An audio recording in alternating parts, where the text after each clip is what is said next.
பார்க்கிறோம். ஆங்கிலத்தில் சொல்வதென்றால் கார்டினல் வர்ச்சுஸ் என்று சொல்வோம். முதன்மை பண்புகள். அந்த விதத்தில் 4 அந்த முதன்மை பண்புகள் 4. முதலாவதாக நீதி, மன உறுதி, தன்னடக்கம், விவேகம்.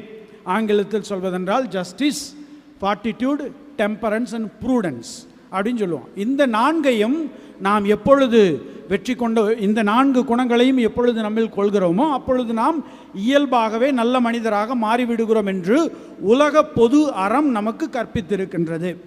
எப்படி உலக பொது அறம் இந்த 4 பண்புகளையும் நாம் வாழ்வாக்க வேண்டும், நல்ல மனிதராக வாழ வேண்டும் என்றால் இந்த 4 பண்புகளையும் வாழ்வாக்க வேண்டும் என்று கற்றுத்தந்திருக்கிறதோ, அதே போல நம்முடைய திரு அவையும் 3 பண்புகளை வலியுறுத்துகின்றது. அதை நாம் இறையியல் பண்புகள் என்று சொல்கிறோம். ஆங்கிலத்தில் சொல்வதென்றால் தியலாஜிக்கல் வர்ச்சுஸ் அப்படின்னு சொல்லுவோம். அந்த இறையியல் பண்புகள் எல்லாம் உங்களுக்கு தெரிஞ்சது தான்.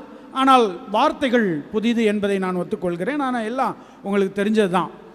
இறை நம்பிக்கை, எதிர்நோக்கு, அன்பு, இது 3ம் இறையியல் பண்புகள்.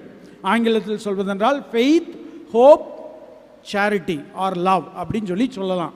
திரு அவை இந்த 3 பண்புகளையும் நாம் வாழ்வாக்கும் போது தலை சிறந்த மனிதர்களாக, இயேசுவின் ஒப்பற்ற சீடர்களாக உருமாற முடியும் என்று திரு அவை நமக்கு கற்பிக்கிறது.